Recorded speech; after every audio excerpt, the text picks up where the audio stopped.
अस्सलाम वालेकुम और टेक स्टोर देखने का शुक्रिया। दोस्तों मेरा नाम यासीन है और ये है हमारे सैमसंग गैलेक्सी A51 की अनबॉक्सिंग और फर्स्ट इंप्रेशन वीडियो। तो दोस्तों इस वीडियो में मैं आपको बताऊंगा कि ये फ़ोन पाकिस्तान में किस प्राइस रेंज में लॉन्च हुआ है और इसमें क्या स्पेसिफिकेशंस है और क्या फीचर्स है। बट उससे पहले आप हमारे चैनल पर अगर नए हो तो सब्सक्राइब कर लें और साथ ही नोटिफिकेशन बेल पर क्लिक करने के बाद ऑल के ऑप्शन पर लाजमी क्लिक कीजिएगा। उसके अलावा आप हमें FB और इंस्टाग्राम दोनों पर फॉलो कर सकते हैं। तो दोस्तों ये फ़ोन इस वक्त पाकिस्तान में ऑफिशियली लॉन्च हो चुका है, जो कि 53,999 रुपीज़ का मिल रहा है और इसके 4 कलर्स ऑप्शन अवेलेबल है: prism, crush black, white, blue and pink. और दोस्तों मेरे पास इस वक्त जो वेरिएंट मौजूद है वो वाइट कलर में है और ये इस वक्त 6GB और 128GB वाला वेरिएंट है। तो दोस्तों शुरू करेंगे इसके बिल्ड एंड डिज़ाइन से। बिल्ड एंड डिज़ाइन की बात की जाए तो यहाँ पर बैक पे वाइट कलर देखने को मिलता है जिसमें कंट्रास्ट किया गया है और लाइट पड़ने पर एक अलग ही शेड देखने को मिलता है, मतलब कलर थोड़ा थोड़ा चेंज हो जाता है। उसके अलावा यहाँ पर 4 कैमरा दिए गए हैं, बैक पर एक LED फ्लैश है और नीचे की तरफ है सैमसंग की अपनी ब्रांडिंग। उसके अलावा नीचे की तरफ दिया गया है एक Type-C का पोर्ट जहां पर आप चार्जिंग केबल लगा सकते हैं, जो कि USB 2.C को सपोर्ट करता है। उसके अलावा है एक 3.5 mm का जैक, एक स्पीकर जिसकी वॉइस एक एवरेज हद तक काम करती है, ज़्यादा लाउड नहीं है तो अच्छा है, क्योंकि मुझे ज़्यादातर लाउड स्पीकर्स पसंद नहीं है, तो मेरे ओपिनियन के लिहाज से हाँ सही है, ओके है। राइट साइड पर है पावर ऑन ऑफ करने का बटन, जिसे प्रेस करने पर आप बिक्सबी भी ओपन कर सकते हैं। उसके अलावा ऊपर है वॉल्यूम कम और ज़्यादा करने के बटन, जबकि लेफ्ट साइड पर दिया गया है सिम स्लॉट, जहां पर आप 2 सिम और एक माइक्रो SD कार्ड तीनों एक साथ लगा सकते हैं। दोस्तों प्रोटेक्शन के लिए फ्रंट और बैक दोनों पर ही कॉर्निंग गोरिल्ला ग्लास 3 का यूज़ किया गया है। बस ये एक कमी मुझे देखने को मिली कि यार इस प्राइस रेंज में कॉर्निंग गोरिल्ला ग्लास 3 दिया गया है, उसके अलावा बॉडी भी पूरी की पूरी फ्रेम जो बॉडी का बनाया गया है वो भी प्लास्टिक का बनाया गया है। तो ये 2 चीज़ें हैं जो मैंने इसमें नोट की और मुझे इस प्राइस रेंज के लिहाज से ये 2 चीज़ें सही नहीं लगी, क्योंकि यहाँ पर कॉर्निंग गोरिल्ला ग्लास 5 का वर्जन तो होना चाहिए था। हैंड फील की बात की जाए तो दोस्तों फ़ोन हाथों में उठाने पर बहुत ही अच्छा फील देता है, क्योंकि साइड्स इसकी कर्व बनाई गई है, तो यहाँ पर फ़ोन हाथों में उठाने पर काफ़ी सॉलिड फील प्रोवाइड करता है और एक सॉलिड ग्रिप आ जाती है।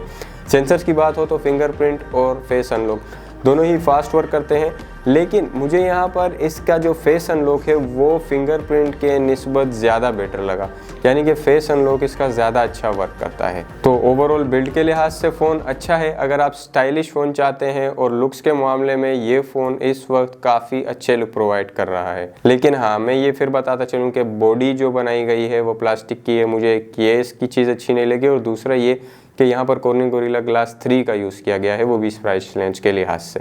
अब बातें हैं डिस्प्ले पे। डिस्प्ले की बात की जाए तो यहाँ पर आपको 6.5 इंचेस का super AMOLED IPS LCD panel देखने को मिलता है, जिसकी रेजोल्यूशन 1080x2400 पिक्सल्स है। और पिक्सल डेंसिटी की बात की जाए तो यहाँ पर पिक्सल डेंसिटी 405 ppi दी गई है। उसके अलावा फ्रंट पर कोई भी प्रोटेक्शन के लिए प्री अप्लाइड स्क्रीन प्रोटेक्टर नहीं दिया गया, आपको खुद मार्केट से अलग से एक स्क्रीन प्रोटेक्टर अप्लाई करवाना पड़ेगा इस पर। और उसके अलावा मैं ये बताता चलूँ कि यहाँ पर कॉर्निंग गोरिल्ला ग्लास 3 की प्रोटेक्शन दी गई है, जो कि इस प्राइस रेंज के लिहाज से मेरे निस्बत से कम है। कम से कम कॉर्निंग गोरिल्ला ग्लास 5 की प्रोटेक्शन होनी चाहिए थी। अब बात करते हैं डिस्प्ले के लुक्स की। लुक्स की बात की जाए तो यार सारे पैसे इस लुक के हैं। यहाँ पर आप देख सकते हैं कि इसका डिस्प्ले किस कदर खूबसूरत बनाया गया है। यही डिस्प्ले हमें नोट 10 में भी देखने को मिला था। बीच में एक छोटा सा कैमरा और साइडें खूबसूरत बनाई गई है। बेजल्स कम देखने को मिलते हैं, नीचे की तरफ चिन भी छोटी है और ऊपर की नोच भी बहुत ही प्यारी बनाई गई है। ओवरऑल बात की जाए डिस्प्ले के लुक्स की तो यार अगेन वही बात बोलूँगा कि इट्स किलर। वाकई में काफ़ी ग्रेट लुक बनाया गया है, इसका डिस्प्ले बहुत ही खूबसूरत दिया गया है। अब आते हैं कलर क्वालिटी पे। कलर क्वालिटी की बात की जाए तो यहाँ पर कलर से अब बात करते हैं कलर क्वालिटी की। कलर क्वालिटी की बात की जाए तो यहाँ पर आपको कलर काफ़ी शार्प देखने को मिलते हैं, कलर सैचुरेटेड हैं और नेचुरल लुक प्रोवाइड होता है। अगर आप इस पर कोई गेम खेलते हैं या कोई वीडियो देखते हैं, उसके अलावा इंटरनेट चलाते हैं, तो यकीन जानिए आप काफ़ी इंजॉय करेंगे, क्योंकि इसके कलर्स काफ़ी खूबसूरत हैं और because of Samsung's display colour और भी नुमाया होकर उभर कर आते हैं। तो डिस्प्ले से मुझे इस वक्त इसकी कोई प्रॉब्लम नहीं है। बस अगर यहाँ पर कॉर्निंग गोरिल्ला ग्लास 3 की जगह 5 का वर्जन यूज़ किया होता तो वो बेहतर होता।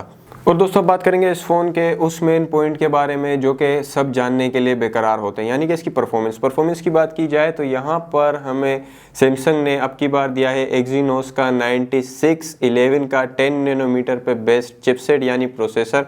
उसके अलावा माली G72 का GPU है। दोस्तों इसमें ओक्टा कोर प्रोसेसर है और उसके अलावा ये फ़ोन शिप होता है एंड्रॉयड 10 के साथ, जिसमें सैमसंग ने अपनी लेटेस्ट UI यानी कि One UI 2 लगाई गई है, जिसकी वजह से इसकी परफॉर्मेंस काफ़ी स्मूथ है और फ़ोन चलने में बिल्कुल हीरा है।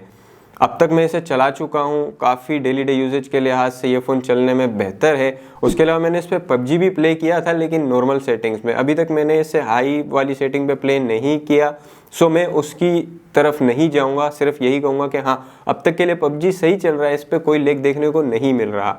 बाकी मैं इस पर गेम प्ले करूँगा, उसके अलावा और गेम भी हम इस पर चलाएँगे, लेकिन वो देखेंगे उसके फुल रिव्यू में।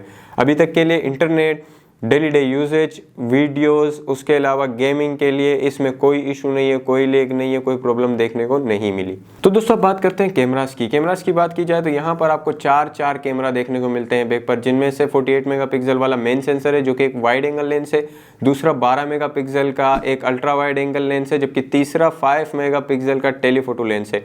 और चौथे लेंस की बात की जाए तो यहाँ पर आपको 5 मेगापिक्सल का डेप्थ सेंसर, उसके अलावा वाइड एंगल लेंस, दोनों ही इस एक में दिए गए हैं।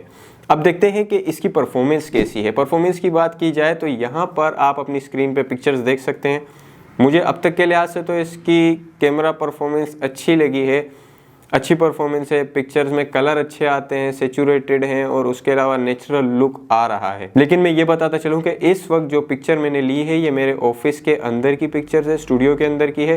ये आर्टिफिशियल लाइटिंग है, यहाँ पर कोई नेचुरल लाइट यूज़ नहीं की गई। अब आते हैं फ्रंट कैमरा पे। फ्रंट कैमरा की बात की जाए तो यहाँ पर आपको 32 मेगापिक्सल का वाइड एंगल लेंस देखने को मिलता है। दोस्तों सेल्फीज अच्छी आती है, आप उसकी सेल्फी लेकर किसी भी अपने सोशल मीडिया अकाउंट पर शेयर कर सकते हैं।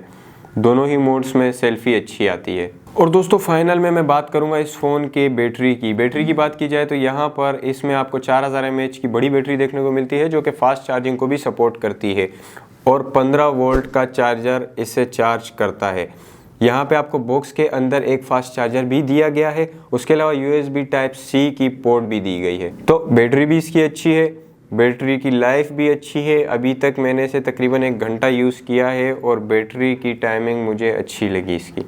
तो ओवरऑल मुझे इस फ़ोन से कोई शिकायत नहीं है, अलावा इसके बिल्ड क्वालिटी के, क्योंकि यहाँ पे कॉर्निंग गोरिल्ला ग्लास 3 दिया गया है और इसकी प्राइस रखी गई है 54,000 रुपीज़। सो यही थी हमारे आज की वीडियो। अगर आपको पसंद आया तो चैनल को सब्सक्राइब कर लीजिएगा और साथ ही नोटिफिकेशन बेल पर क्लिक करना बिल्कुल ना भूलिएगा और वीडियो को लाइक और शेयर ज़रूर कीजिएगा। मिलेंगे आपसे नेक्स्ट वीडियो में, अब तक के लिए इतना ही, दीजिएगा इजाज़त।